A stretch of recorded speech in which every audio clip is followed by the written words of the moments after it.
They said grief was the storm, but for Ethan Carter, it was a skyscraper. Cold, hollow, and echoing with a silence that could crush a man long before the fall. The Columbia Center in downtown Seattle stood like a dark pillar against the drizzle-smeared sky, its glass skin reflecting the gray weight of winter. On the 73rd floor, where the penthouse walls touched the clouds, Ethan Carter sat in a leather armchair that felt more like a throne in a deserted kingdom than a piece of furniture in a home. Across from him, his daughter Emma occupied the corner of a couch far too big for her small frame. She hadn't spoken in 6 months, 212 days, since her mother's heart stopped beating in the cardiac ICU at Harborview Medical Center. The silence had become its own kind of presence, drifting through the penthouse like a phantom, settling in the gaps between their breathing. It was not the kind of silence you could break with chatter. Ethan had tried. Sports games, piano lessons, therapy appointments, the latest toys, even weekend trips to the San Juan Islands. Each attempt fell into the same void.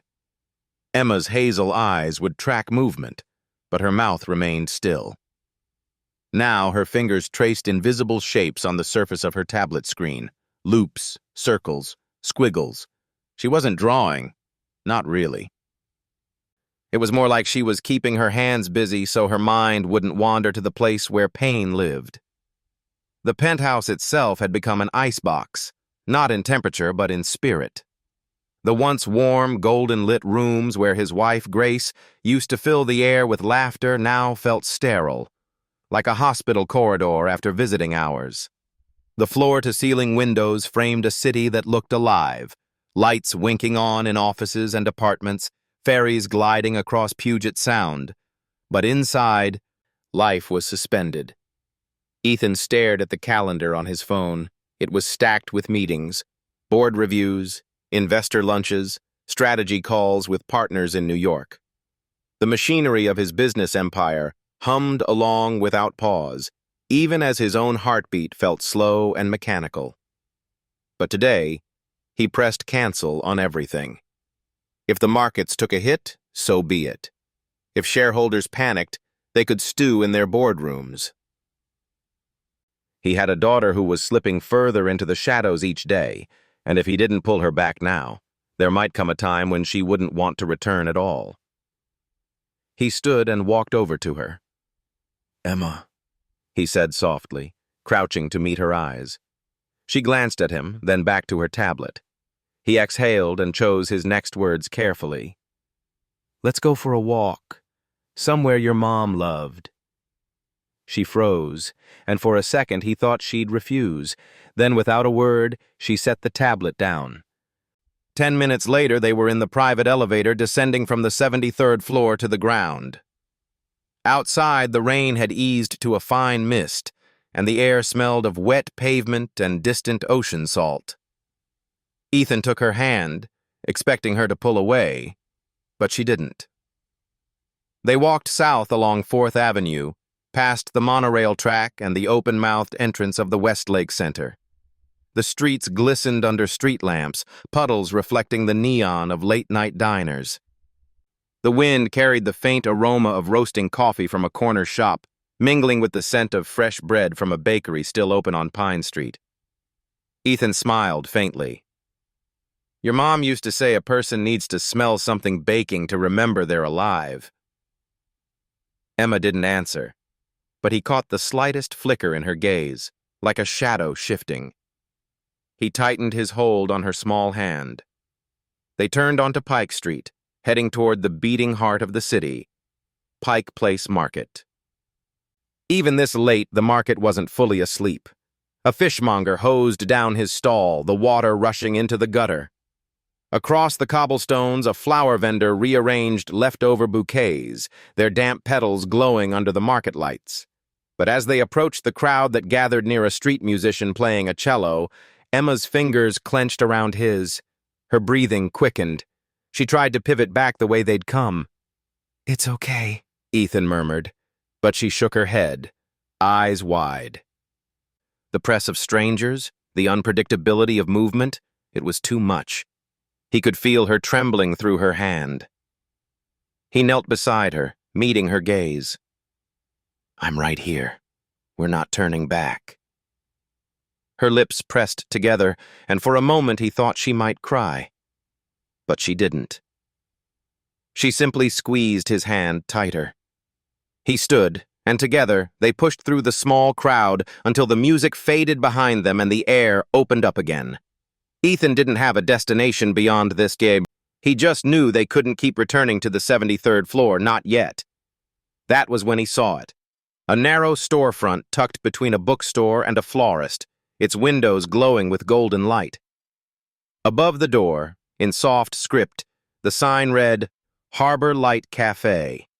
Warmth spilled from the glass like an invitation, and inside he caught a glimpse of someone moving behind the counter, a young woman with dark hair pulled back in a braid, her hands moving in quick, graceful shapes in the air as she spoke to a man at the register. Ethan glanced down at Emma. Her eyes had locked onto the woman's hands, tracking each movement as though the shapes carried a language only she understood. "Want to check it out?" he asked. She didn't speak, but she didn't look away either. That was answer enough. He pushed the door open, and the bell above it chimed. The air inside was thick with the scent of cinnamon and espresso. Wooden shelves lined with jars of coffee beans and herbal teas hugged the walls. A fire crackled in the small brick hearth in the corner, giving the whole place the feeling of a living room rather than a business. The woman behind the counter turned toward them. Her eyes, warm brown, lit from within, landed first on Emma. She smiled, then lifted her hands and signed a single word. "Hello." Emma's breath caught. Her fingers twitched, uncertain, then slowly she formed the same shape back. Ethan felt something tighten in his chest, not grief this time, but the first pulse of something unfamiliar in months. Hope. The bell above the door sang again as it settled back into place, its chime fading into the hum of soft jazz playing from a corner speaker. Inside the Harbor Light Café, time seemed to slow, as if the world outside, the drizzle, the restless streets, the press of strangers, were sealed off by the thick wooden door behind them. Ethan guided Emma toward the counter, his eyes scanning the small, warmly lit room. The walls were the color of honey, their texture uneven in the way that comes from years of paint over brick. Local watercolor paintings of the Seattle waterfront hung between shelves of books, cookbooks, poetry, children's stories, free for customers to borrow. At the center of it all stood the woman they had seen through the window. She wore a dark green apron embroidered with the cafe's name in pale gold thread. Her braid draped over one shoulder, a few stray strands escaping to frame her face. She smiled again, this time adding a small wave, then signed once more. "Hello. Welcome." Ethan returned the greeting aloud. "Hi. We were just walking by and—" He hesitated, glancing at Emma. She stood perfectly still, her gaze fixed on the woman's hands. The woman's smile deepened, and she signed something slower this time, clearly and deliberately. "My name is Bella. What's yours?" Emma didn't answer.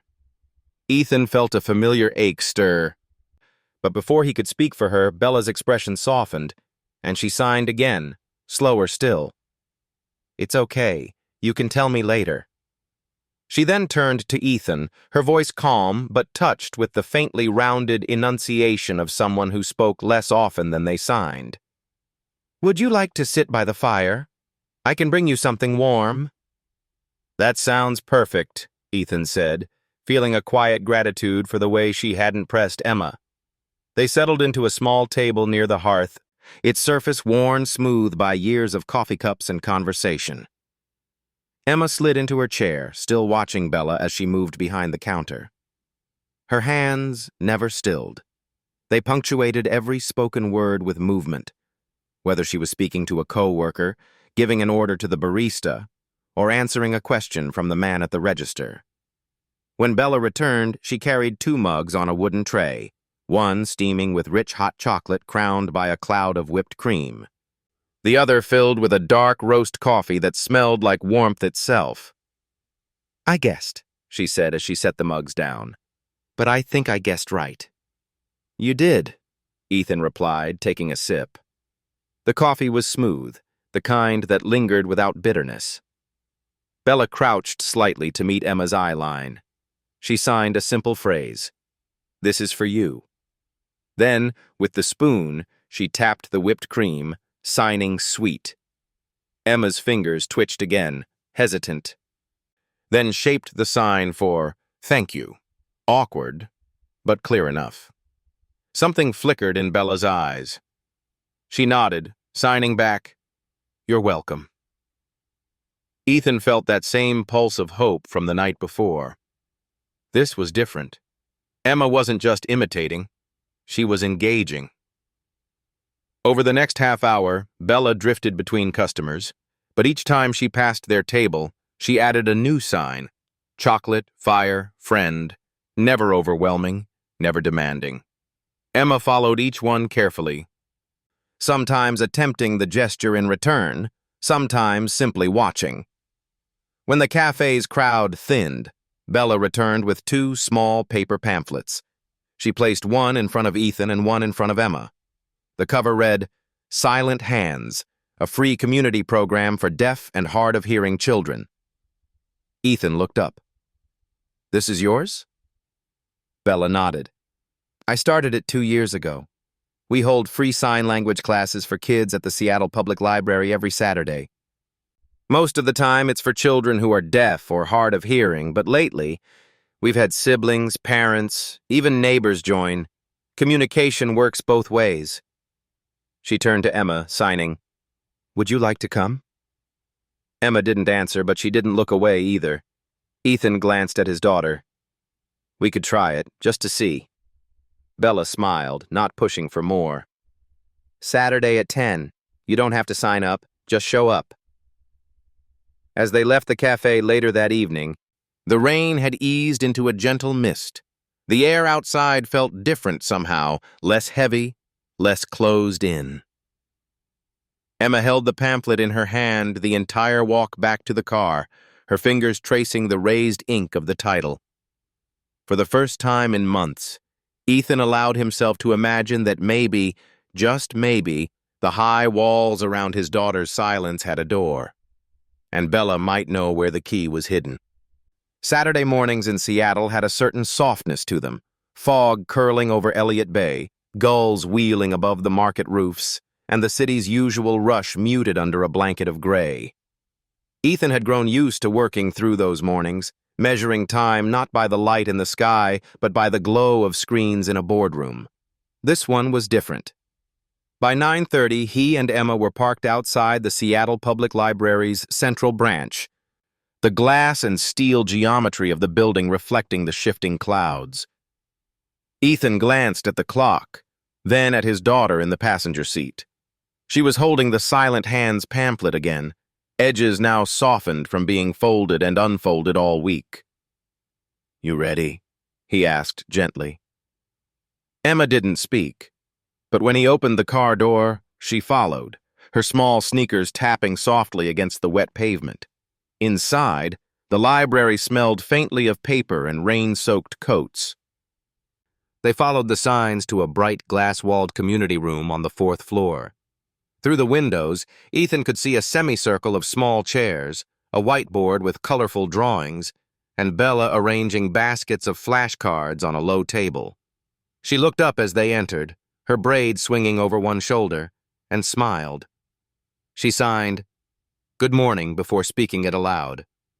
Emma's eyes flickered in recognition. Her hands hesitated, then mirrored the movement, not perfect, but recognizable. "That's wonderful," Bella said warmly. The class was small, 4 other children, 2 of them wearing hearing aids, 1 with a cochlear implant, and 1 boy about Emma's age who was there with his older sister. Parents sat in the back, some quietly watching, others joining in. Ethan took a seat along the wall, content to observe. The lesson began with simple greetings, then moved into a game Bella called Sign and Find. She would hold up a card, a drawing of an object or action, and the children would race to sign it correctly. For apple, Bella tapped her knuckle against her cheek. For book, she mimed opening pages. For friend, she hooked her 2 index fingers together. Emma started slow, her hands tentative. But by the 3rd round, something shifted. She leaned forward, eyes bright, and signed fire without prompting when the card appeared. The boy next to her grinned and signed it back. Ethan felt a lump form in his throat. He had forgotten what her face looked like when lit from within. Halfway through, Bella introduced a short role-playing exercise, what she called modeling. 2 children would pretend to be in a cafe, one ordering, the other serving. Emma volunteered without being asked. Ethan blinked at the sight. 6 months of silence, and now here she was, miming a mug of hot chocolate, signing please and thank you with a shy smile. Bella caught Ethan's eye as Emma returned to her seat. There was a glimmer of something there. Pride, certainly, but also understanding. She had seen children come back from the edge before. When class ended, Bella handed Emma a small set of laminated flashcards bound with a metal ring. "These are yours," she said. "Practice a little every day, but no pressure. Learning should feel like play." On the walk back to the car, Emma flipped through the cards, pausing at each illustration to sign it quietly to herself. Over the next month, the library became their Saturday ritual. It started with the class, then sometimes spilled into hot chocolate at Harbor Light Café or a stroll through the market if Emma was feeling brave. Ethan noticed the changes slowly at first, how she would sign a word at home without prompting, how she lingered in the cafe to watch Bella's hands. Then came the smiles, the occasional giggle, the way she started to sign to him before bed. "Good night, Dad. I love you." He began to think less about the markets he wasn't monitoring and more about the moments he didn't want to miss. One rainy Tuesday afternoon, Ethan sat at his desk in the Columbia Center, reviewing an engineering report on a new medical device his company was developing. His phone buzzed. Andrew Collins, one of the company's largest shareholders. Ethan answered, leaning back in his chair. "Andrew, I'll be blunt," Collins said. "The market's sliding. Our competitors are positioning aggressively, and you've been absent. The board's starting to notice." "I'm still making decisions," Ethan replied evenly. "Not in the room you're not. You've canceled the last 3 strategy sessions. We've got investors questioning whether you're distracted by personal matters." Ethan's jaw tightened. "My daughter is more important than the stock price right now." There was a pause on the other end. "You've never let sentiment get in the way of business before. Just remember, you start losing the board's confidence. You won't be in that chair much longer." The call ended, but the words lingered. Once, the idea of losing control over his company would have lit a fire in him. Now he found himself glancing at the clock, calculating how long until he could leave to pick Emma up from her after-school art class. That Saturday, during the last 10 minutes of silent hands, Bella handed out storybooks in both English and ASL. She sat beside Emma, pointing to each illustration, signing the corresponding word, then letting Emma repeat it. Ethan watched them from the back, a quiet weight settling over him. This wasn't just therapy, it was connection. It was healing disguised as play. After class, while Emma lingered to show another child her flashcards, Ethan approached Bella. "I've been meaning to say thank you for what you're doing for her." Bella shook her head. "She's the one doing the work. I'm just giving her tools." "You're giving her more than that," he said quietly. For a moment, Bella held his gaze. Then she smiled and signed, "Thank you," before saying it aloud. That evening, after Emma went to bed, Ethan sat alone in the dim light of the living room. The city sprawled out beyond the windows, lights shimmering on the black water of the Sound. His phone buzzed again, an email from Collins, marked urgent. He ignored it. Instead, he reached for the deck of flashcards Bella had given Emma and turned them over one by one, tracing the pictures with his thumb. The signs felt awkward when he tried them, his movements clumsy, but he kept at it, picturing the way Bella's hands moved, fluid, precise, full of meaning. Maybe, he thought, this was how you rebuilt a life, not in boardrooms or stock charts, but in small, patient gestures that said, I'm here, and I'm not going anywhere. The January rain was relentless, washing the streets of Seattle in silver and shadow. Ethan had begun to think of these gray days as a kind of camouflage, an excuse for the city to keep its head down, for people to move quickly from doorway to doorway without looking too closely at anyone else. Inside Harbor Light Café, however, the world was warm. The air smelled of espresso and cinnamon, and the fire in the hearth popped softly, casting a gentle glow across the room. Ethan sat at a corner table, laptop open but idle. Emma was across the room with Bella, practicing fingerspelling at the counter. They were laughing, Emma's silent but wide-mouthed, Bella's low and warm, punctuated by graceful signs. It was the laughter that made Ethan look away from his screen and simply watch. There had been a time, not long ago, when he thought he'd never hear or see that sound again from his daughter. Now it was happening in a place he'd stumbled into by accident, with a woman who seemed to understand Emma in ways even he couldn't. Still, there was something about Bella he couldn't quite name. A carefulness behind her smile, a way her gaze occasionally drifted past you, as though tracking something invisible. When the cafe had emptied for the afternoon lull, Ethan wandered to the counter. Bella was wiping down the espresso machine, her braid falling forward over her shoulder. "You two are having fun," he said. Bella looked up, smiling. "She's getting better. Today she spelled her name without looking at the chart." "She seems lighter," Ethan admitted. "I'm not sure I've seen her this way since—" He stopped himself, swallowing the rest. Bella set the cloth down.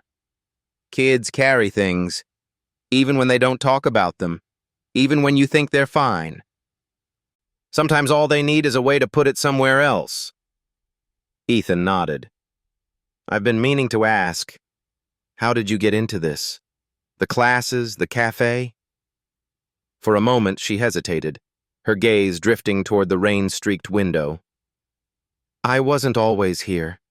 I applied for a scholarship to the University of Washington, special education program. I wanted to teach kids like me, deaf, hard of hearing. I made it through every round until the final interview." She paused, and there was a subtle tightening in her jaw.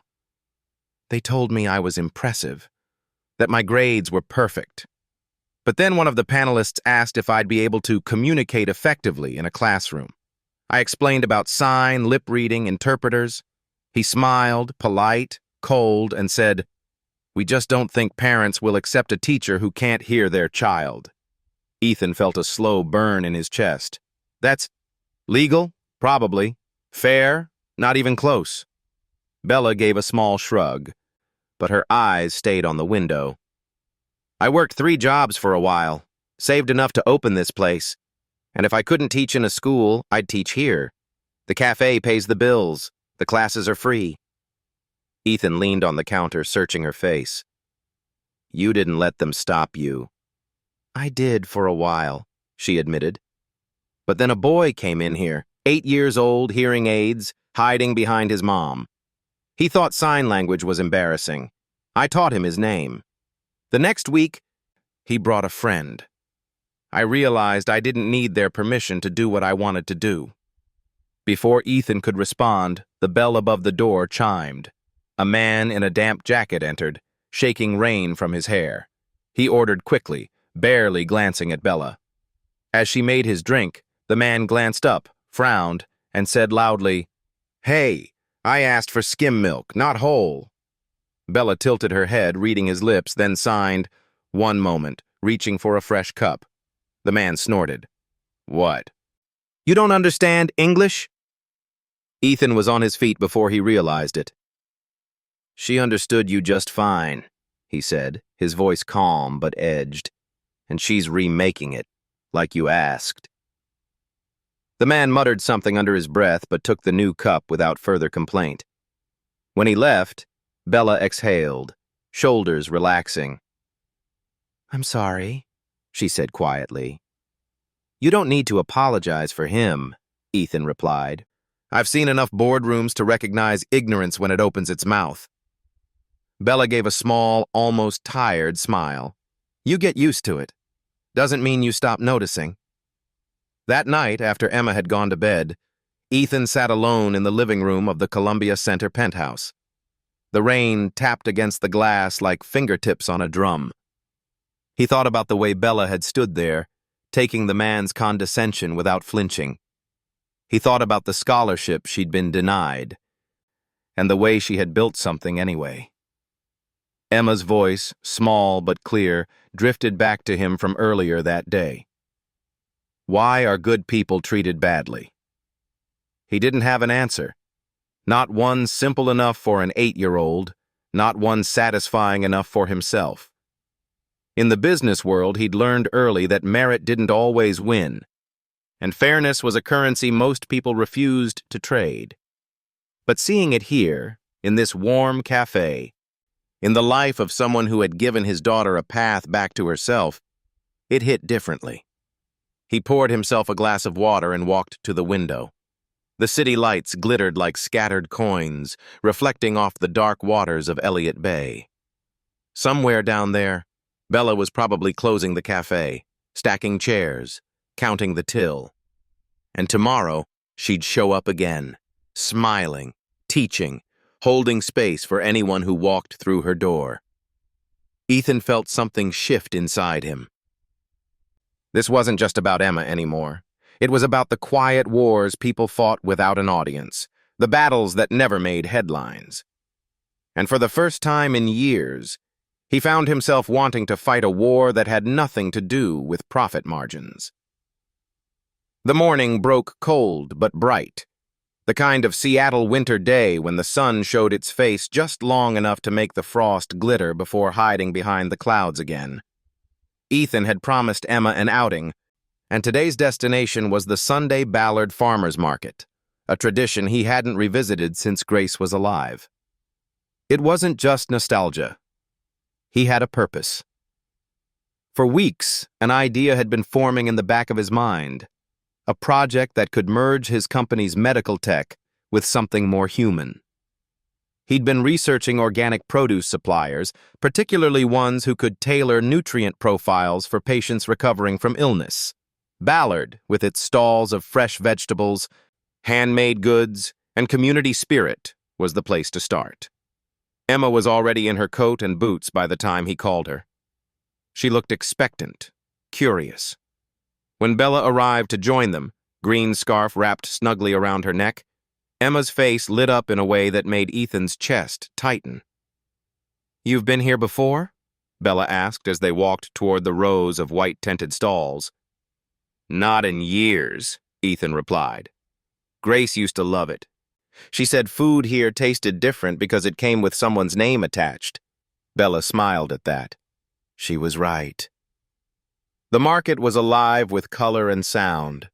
Baskets of winter squash in deep oranges and greens, glass jars of honey catching the light, bunches of carrots still dusted with earth.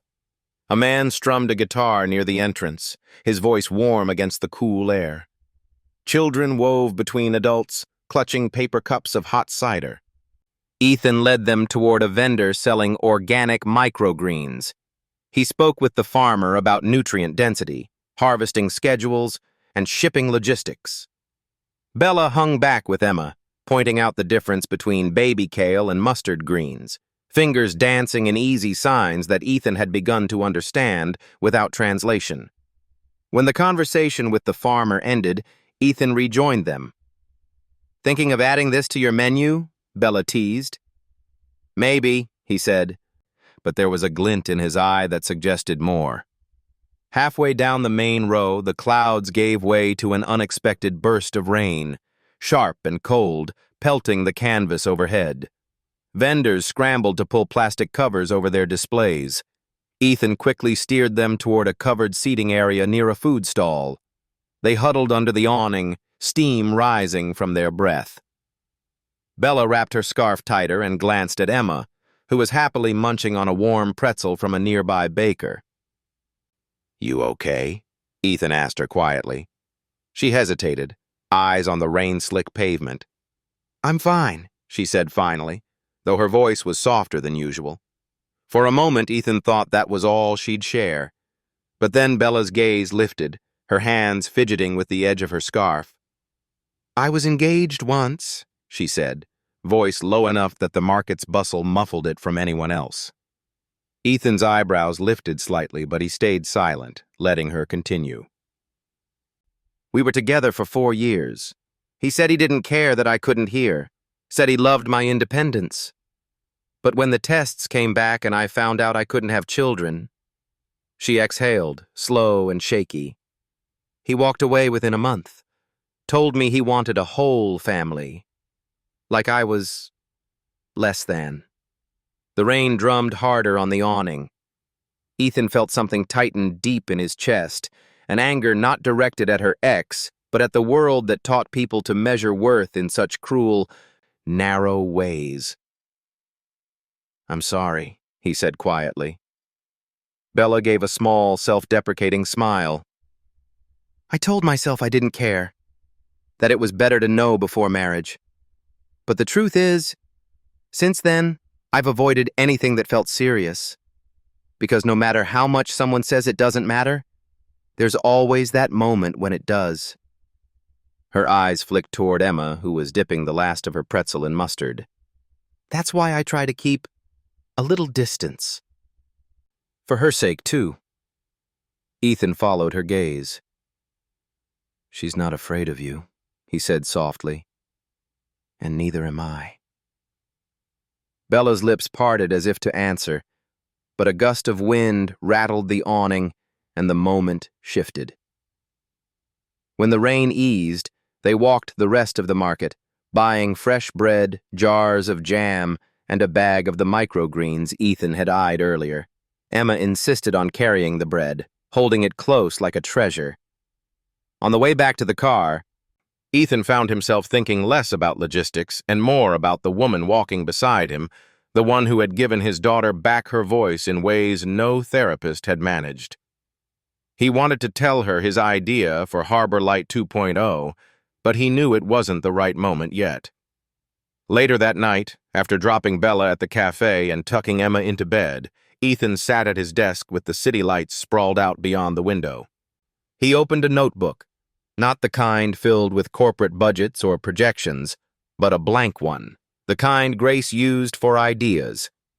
He began to sketch out a plan, a space that combined the warmth of a cafe with the functionality of a therapy center, classrooms for ASL, corners for reading, nutrition workshops in partnership with local farmers. At the top of the page, he wrote one sentence: "Healing isn't just about medicine. It's about everything that feeds a life." As he set the pen down, he realized he wasn't just thinking about the people this place could help. He was thinking about Bella. And maybe, just maybe, about himself, too. The following Friday, Seattle was awash in the soft blue haze of a winter dusk. Office towers shimmered in the fading light, the ferries on Elliott Bay moving like quiet, patient giants across the water. Ethan left the Columbia Center earlier than usual, a decision that would have startled his assistants had he bothered to tell them. He wasn't going home. Instead, he parked on a quiet street in Belltown and walked the last block to Harbor Light Café. Through the window, he saw Bella moving between tables, her hands and smile in constant motion. The sight stirred something in him, not just admiration, but an urgency he hadn't felt in years. Tonight, he wasn't there for coffee. He was there with an idea. The bell chimed as he entered, the warm scent of cinnamon and espresso wrapping around him like a welcome. "Ethan," Bella said, coming toward him with a smile. "I wasn't expecting you this late."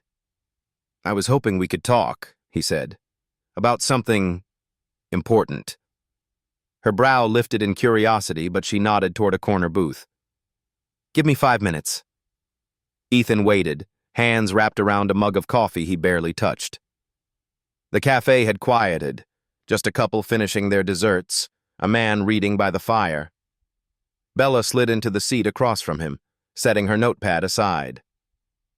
"What's on your mind?" she asked. He hesitated only a moment before leaning forward. "I want to help you expand this place, not just another cafe, Harbor Light 2.0, a space that combines what you're already doing with more. ASL classrooms, therapy rooms, nutrition programs, partnerships with local farmers, a real community hub for kids with hearing loss, developmental delays, or trauma." Bella blinked, clearly caught off guard. "That's big." "I know," he said, "and I can fund it. We could find a building, central, accessible, staff it with the best people. You wouldn't have to worry about rent, overhead, any of it." She sat back, arms folding lightly. Not defensive, but measured. "Why?" "Because what you're doing matters," Ethan replied without hesitation. "I've watched my daughter change in ways I didn't think possible. I've watched you give her tools to climb out of the silence she was drowning in. I want other families to have that chance." Her gaze softened, but stayed cautious. "And what do you want in return?" "Nothing," he said. Then, after a beat, "Just to see it happen." Bella shook her head slightly, the corner of her mouth lifting in something between disbelief and appreciation. "Ethan, I've had people offer to help before. Usually it comes with strings or pity. I don't want to be someone's charity project." "This isn't pity," he said firmly. "And it's not charity. It's an investment into something that's worth more than profit." Her eyes searched his face, as if looking for cracks. "You really believe that?" "I do," he said, "but I can't make you believe it. That's up to you." She didn't answer right away. Instead, she glanced toward the counter where Emma was sitting on a stool, drawing a picture of a cat. "I need to think about it," Bella said finally. Ethan nodded, though a small knot of disappointment formed in his stomach. "Take all the time you need." 2 days later, the decision was taken out of both their hands, at least temporarily. Ethan was at home, making breakfast with Emma, when his phone buzzed. It was a news alert. Carter Technologies CEO spotted in Cozy meeting with local cafe owner. Romance or business?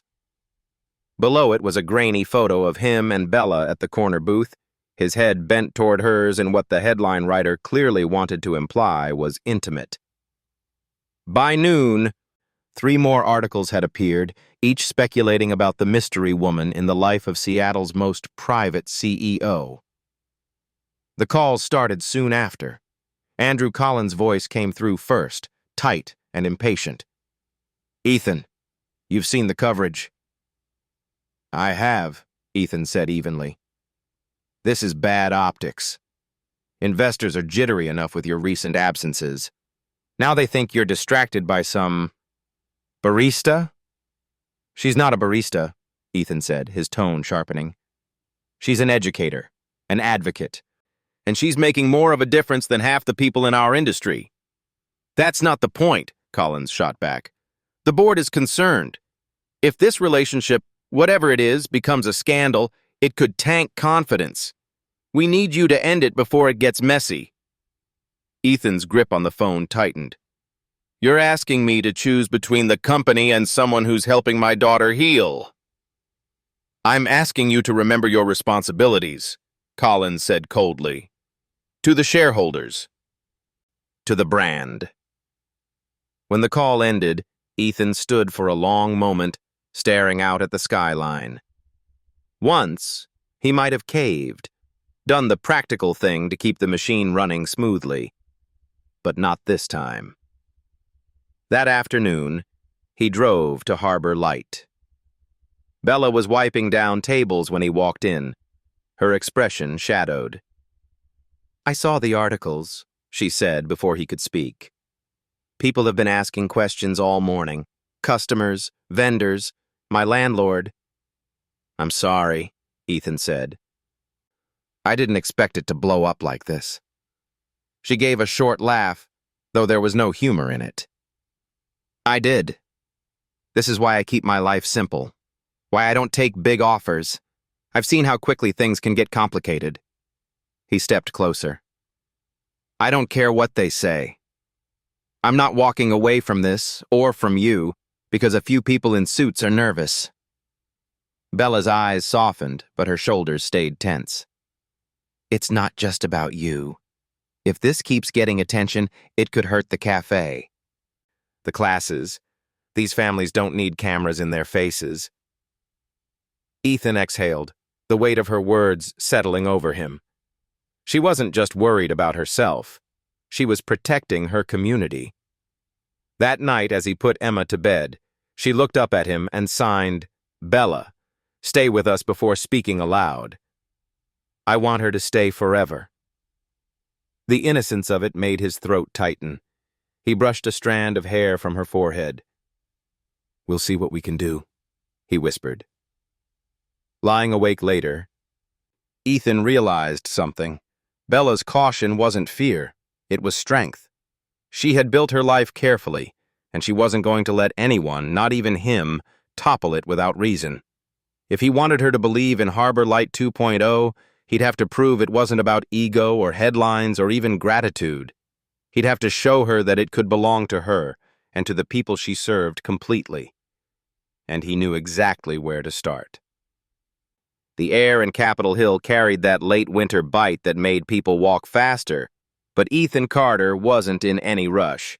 He was standing outside a red brick townhouse, a bouquet of white tulips in one hand and Emma's mittened fingers in the other.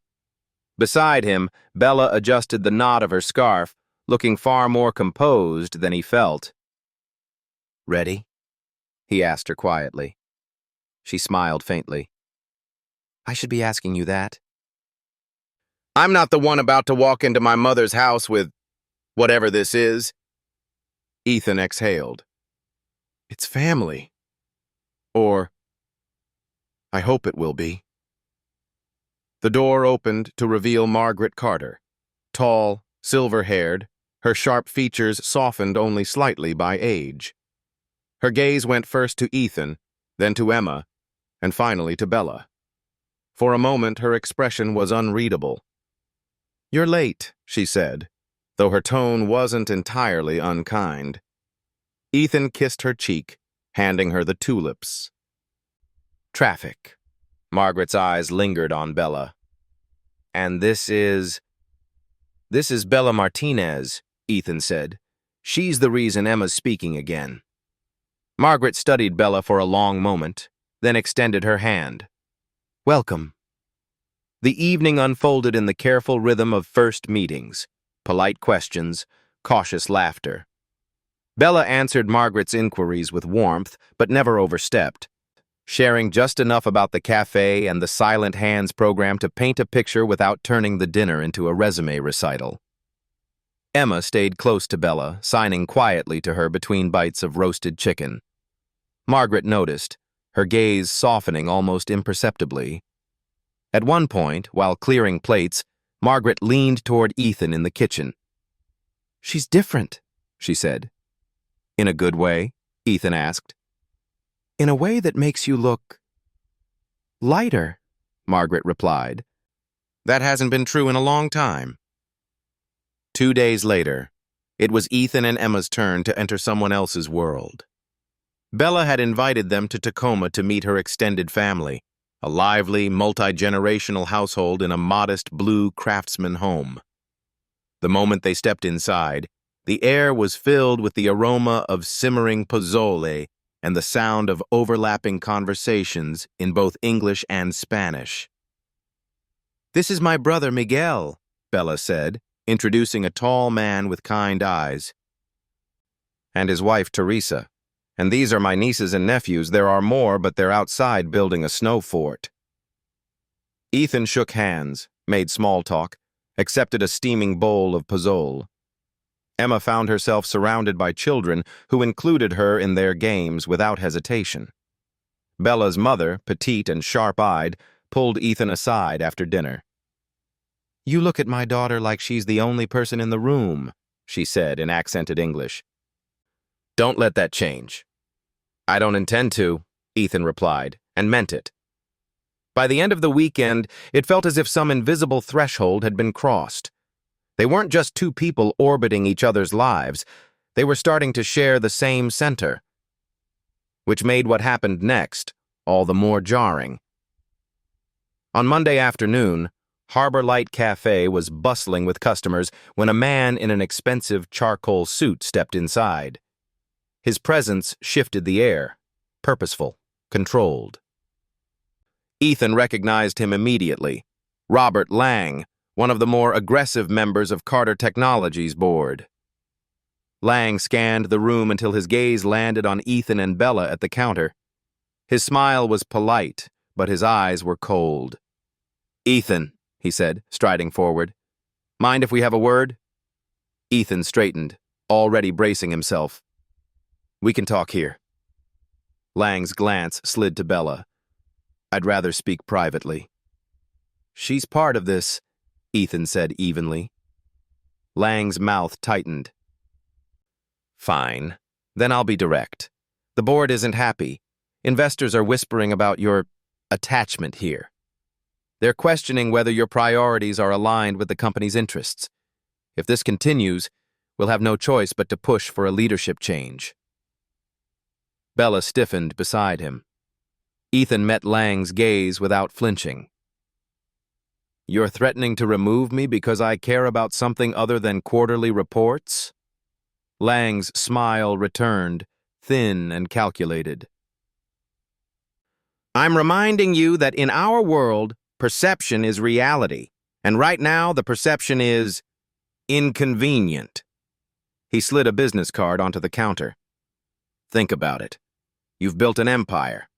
Don't burn it down over sentiment." Without waiting for a reply, he turned and left, the bell above the door jangling in his wake. For a long moment, the cafe's sounds seemed distant. Murmurs, clinking cups, the hiss of the espresso machine. Bella turned to Ethan, her brow furrowed. "You don't have to put yourself through this," she said quietly. "I'm not letting them dictate my life," Ethan replied. "Not anymore." Her gaze searched his face. "Even if it costs you your company?" "Yes," he said, the answer coming without hesitation. "Because if I give in, I lose more than a company. I lose the person I'm becoming." Bella didn't respond right away, but the way her hand brushed against his on the counter told him she understood. That night, after closing, Bella found Ethan still sitting at a corner table, Emma curled up asleep beside him. "You know," Bella said softly, "I've spent a long time keeping my life small, safe. But maybe it's time to see what happens if I don't." Ethan looked up at her, and for the first time in weeks, he allowed himself to believe that Harbor Light 2.0 wasn't just a possibility. It was something they might build together. The opening day of Harbor Light 2.0 dawned crisp and bright, the kind of rare Seattle winter morning when the sky was a flawless stretch of pale blue. The renovated building stood at the corner of Pine and 8th, its large windows gleaming, the gold lettering above the entrance catching the sunlight. Harbor Light Café and Learning Center. Inside, the scent of fresh coffee mingled with the faint sweetness of baked goods cooling in the kitchen. Tables were arranged to encourage conversation, and along the back wall, a small stage was set up for community storytelling and music. The ASL classrooms on the second floor had bright murals, soft lighting, and shelves lined with picture books in both English and American Sign Language. Ethan stood near the entrance, watching as guests streamed in. Neighbors, local reporters, community leaders, and families from Bella's classes.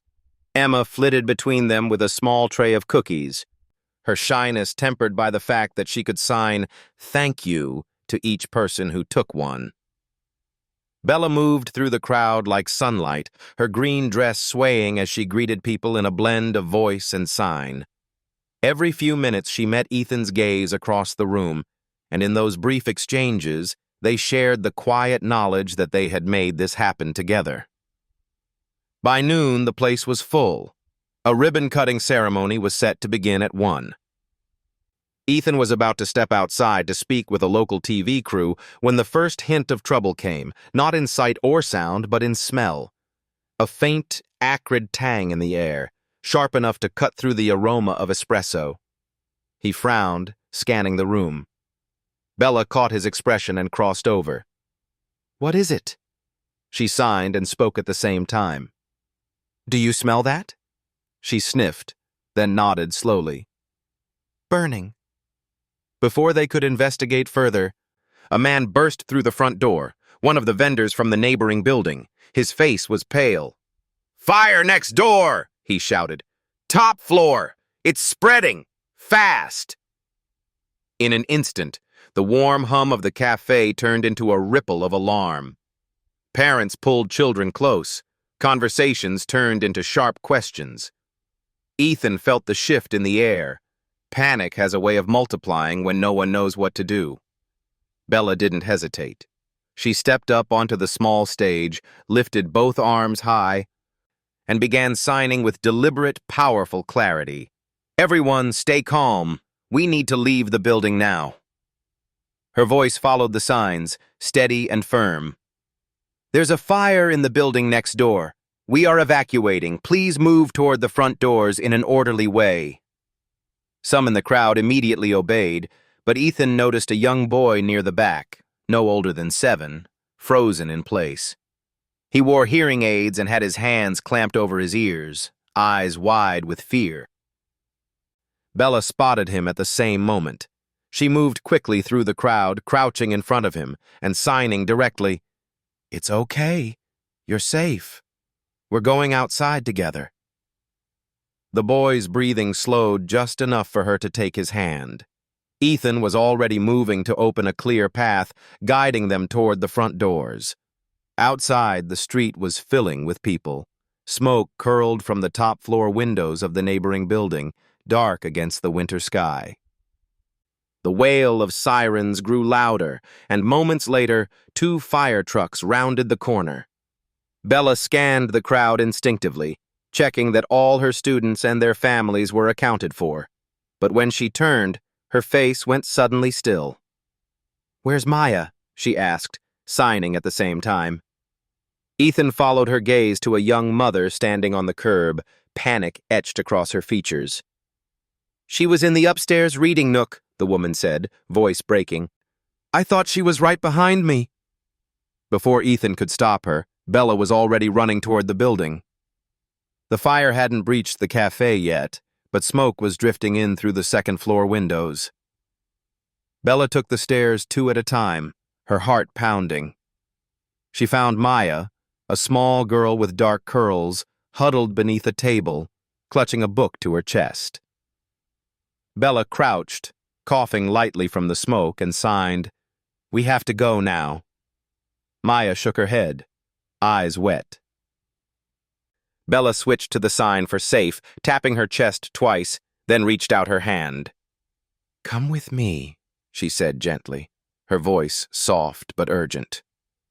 The girl hesitated, then placed her small hand in Bella's. Together they navigated back to the stairs. Ethan was waiting at the bottom, relief flooding his features as they emerged. He scooped Maya into his arms and carried her outside, Bella close behind. By the time the fire crews had contained the blaze, it was clear that Harbor Light 2.0 had been spared any serious damage. The neighboring building, however, was not so lucky. Smoke still rose in pale ribbons from its blackened upper windows. Local reporters, who had originally come for the opening, now had a new headline. Cameras turned toward Bella as parents and children gathered around her, thanking her, hugging her. Ethan stood to the side, watching as she knelt to sign with a group of children, reassuring them that the danger was over. Her calm had been the anchor in the chaos. One reporter stepped forward. "Ms. Martinez, you were seen going back inside to help a child who was trapped. Can you tell us what happened?" Bella glanced at Ethan, who gave her a nod. She signed and spoke together. "I did what anyone would do. I saw a child who needed help. That's what Harbor Light is about, making sure no one is left behind." The footage of her rescue aired on every local news station that evening. The phrase, "Silent Hero of Seattle," appeared in headlines and hashtags. Messages poured in, from parents, teachers, disability advocates, and strangers moved by what they'd seen. Even the more hard-edged members of the Carter Technologies Board could not ignore the wave of public admiration. Robert Lang called Ethan the next morning, his tone notably less confrontational. "Good optics," he said bluntly. "The community loves her. That could be useful." Ethan cut him off. "She's not useful. She's essential. And she's not a brand to be managed. She's a person who's doing more good than this company has in a decade." Lang didn't argue. That night, after the crowds had thinned and the building had been cleared for reopening, Ethan and Bella stood together in the quiet cafe. Emma was asleep in the corner, wrapped in a blanket. "You saved her life," Ethan said softly. Bella shook her head. "I just couldn't stand the thought of her being alone in there." He looked at her for a long moment. "That's who you are, and I'm not going to let anyone, not the board, not the press, twist that into something smaller." For once, she didn't deflect with humor or change the subject. Instead, she reached for his hand, her fingers lacing with his. "Then maybe," she said, "this is worth the risk after all." The week after the fire felt like a blur of news clips, thank you notes, and donations arriving for the families displaced from the neighboring building. Harbor Light 2.0 had become more than a cafe and learning center. It was a symbol. Ethan knew there was no better time to make his next move.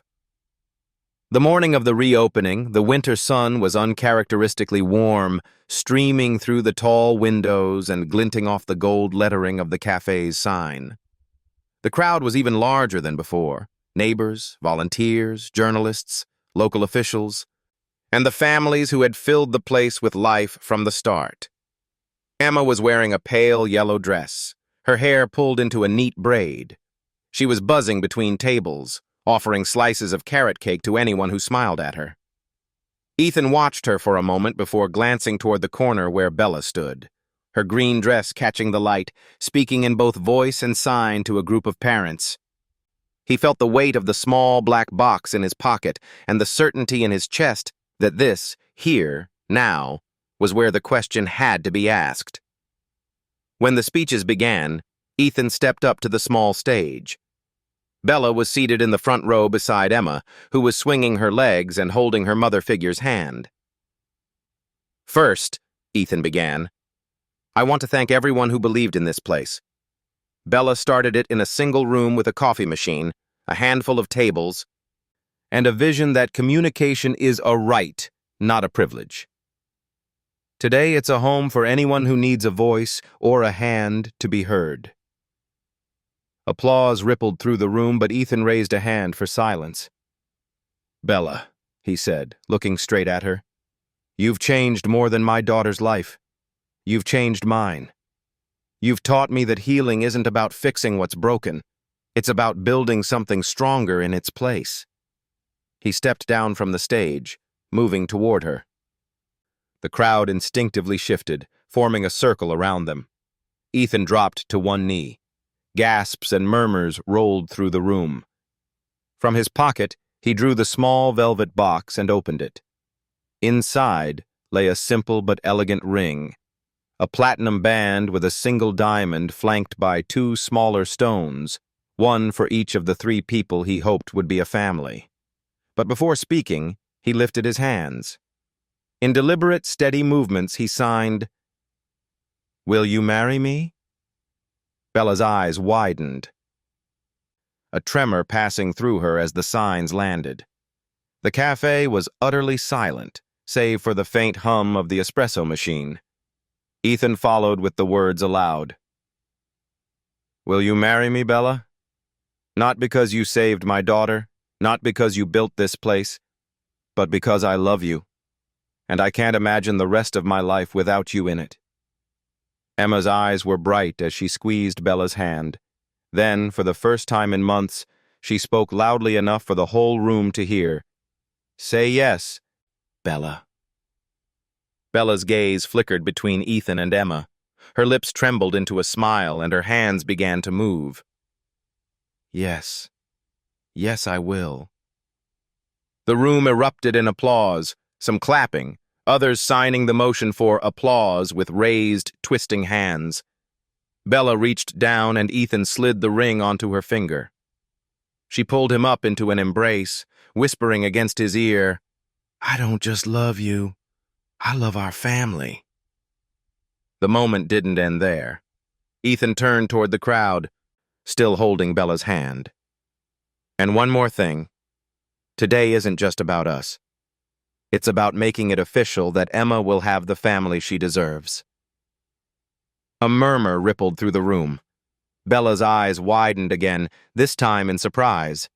Ethan crouched beside Emma, taking her small hand. "Emma, how would you feel if Bella became your mom? Forever?" Emma's smile was shy but sure. She looked up at Bella, then signed and said aloud, "Yes."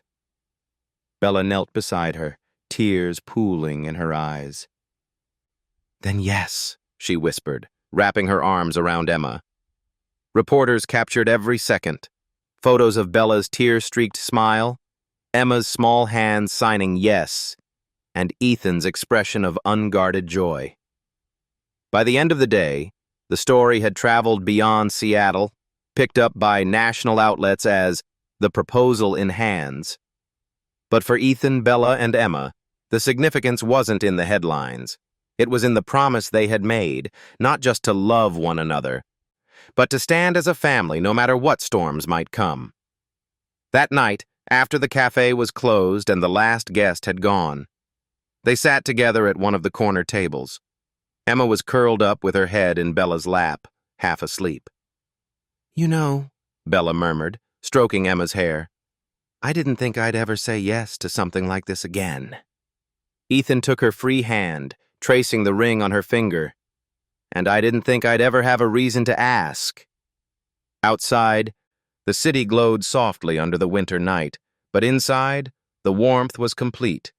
Three people who had found each other against the odds and who were ready to build something unshakable together. Spring arrived in Seattle slowly, like a shy guest unsure if it was welcome. One day the rain would soften to a mist, and the cherry blossoms would bloom along the streets of Capitol Hill. The next, the wind off Elliott Bay would sweep the petals away in flurries. But on the morning of Ethan and Bella's wedding, the city seemed to conspire in kindness. The air was crisp but gentle, the sky a pale watercolor blue, and Volunteer Park Conservatory stood like a glass jewel amid gardens just beginning to stretch toward the sun. Inside the Victorian greenhouse, rows of orchids, ferns, and spring flowers formed a living aisle. The fragrance of fresh blooms mixed with the faint earthy scent of soil, wrapping the space in something intimate and alive. Friends, family, and community members filled the seats, Margaret Carter in the front row, Bella's mother and siblings just opposite. Near the center sat children from silent hands with their parents, some signing to one another, others speaking, a living embodiment of what this day represented. Emma stood between Ethan and Bella as the officiant welcomed everyone. She wore a soft white dress with a pale blue sash, her hair braided with tiny blossoms. When she smiled up at Bella, there was no trace of the quiet, withdrawn child who had once lived behind a wall of silence. The ceremony began in two languages, spoken English and American Sign Language, each phrase mirrored by the other. The officiant's hands moved as smoothly as his voice carried, a rhythm that felt like music even in silence. Ethan went first with his vows. He signed each sentence before speaking it aloud, looking directly into Bella's eyes. "You taught me that love is not measured in words, but in presence. You brought my daughter back to me, and in doing so, you brought me back to myself. I promise to spend the rest of my life building a world with you, one where every voice is heard, every hand is held, and every heart is welcome." Bella's eyes shimmered as she began her own vows, signing and speaking in unison. "You saw me, not as someone to be fixed, not as someone to be pitied, but as someone whole. You opened your home and your heart, not just to me, but to the community I love. I promise to stand with you, to listen when the world is loud, and to speak when the world is silent. Together, we will raise Emma in a home where language is love, and love has no barriers." Emma squeezed both their hands. Then, with a grin, she signed and said aloud, "I promise to help too." Laughter rippled through the guests, mingled with a few tears. When the rings were exchanged, they each signed the word forever before sliding the bands onto the other's finger. The officiant declared them husband and wife in both languages, and the room erupted, applause ringing from some hands, silent waves of joy in the air from others. Ethan and Bella kissed, their hands still clasped in the sign for "I love you." The celebration spilled out into the gardens, where tables were set under a canopy of blooming magnolias. The food was a blend of Bella's heritage and Ethan's favorites: pozole simmering in a great earthen pot, fresh bread from Pike Place Market, salads bright with the microgreens from Ballard Farmers Market. Emma darted from table to table with her friends, showing them the family sign she had created, a combination of the signs for love and home. Every guest tried it, smiling at the simplicity and power of the gesture. Margaret Carter found a moment to stand beside Bella. "You've given my son something I didn't think he'd find again," she said quietly. "And you've given Emma a mother who sees her completely." Bella clasped Margaret's hand, the warmth between them wordless but sure. Later in the afternoon, speeches began. Miguel, Bella's brother, took the microphone. "In our family," he said, "we have a saying, La familia no siempre es de sangre. Family isn't always blood. Sometimes it's the people who walk into your life when you need them most. Ethan, you walked into Bella's life. Bella, you walked into Emma's. And now you've all walked into ours." When it was Ethan's turn, he spoke less as a CEO and more as a man humbled by love. "I used to think success was about building towers," he said, glancing at the skyline in the distance. "Now I know it's about building tables and making sure there's always one more chair." As evening approached, golden light streamed through the glass of the conservatory. The last part of the day's ceremony was one Ethan and Bella had planned quietly: the legal adoption of Emma. A judge, one of Bella's regular customers, stood before them, document in hand. "By the authority vested in me by the state of Washington," she said, "I hereby grant the petition for adoption. Bella Martinez, you are now the legal mother of Emma Carter." Bella knelt to hug Emma, tears slipping down her cheeks. Emma signed Mom and whispered, "I love you." In the weeks that followed, Harbor Light 2.0 grew busier than ever. The Café became the largest bilingual community hub in Seattle, offering free ASL classes 3 nights a week, support groups for parents, and nutrition workshops in partnership with local farms. Ethan returned to Carter Technologies, but with a different agenda: He created a new division focused on accessibility, funding assistive technologies for people with disabilities. Shareholders who once questioned his priorities now praised his vision. But the real victories were smaller. Evenings when Emma sat between them at the kitchen table, practicing her reading in both English and ASL. Saturday mornings when the three of them walked hand in hand through Pike Place Market, stopping to greet friends who signed their hellos. Quiet nights when Bella read aloud, while Ethan traced the signs alongside her, learning with Emma. One rainy night, months after the wedding, the three of them were closing the cafe. The fire in the hearth had burned down to embers, and outside the rain tapped a steady rhythm on the windows. Bella flipped the closed sign, then turned to Ethan and Emma. "You know," she said, "people keep telling me this place has changed lives." "It has," Ethan said. Bella smiled. "It's changed mine the most." Emma slipped her hands into both of theirs and signed the family sign she'd made that day in the garden. They signed it back, 3 sets of hands moving in perfect sync. For a moment, it didn't matter what storms had come before or what storms might come again. They had built something strong enough to stand, together. Because love, they knew now, was the only language that needed no translation. Thank you for staying with us until the very last moment of this journey. From a cold, high-rise penthouse to a warm cafe filled with laughter. From hesitant hands learning their first signs to the unbreakable embrace of family. Ethan, Bella, and Emma's story reminds us that love, patience, and trust can bridge any distance. If your heart feels just a little warmer after hearing this story, that's the greatest gift we could ever hope to give.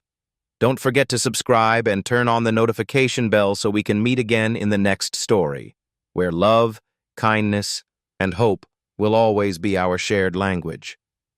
You are a part of this family. Thank you so much.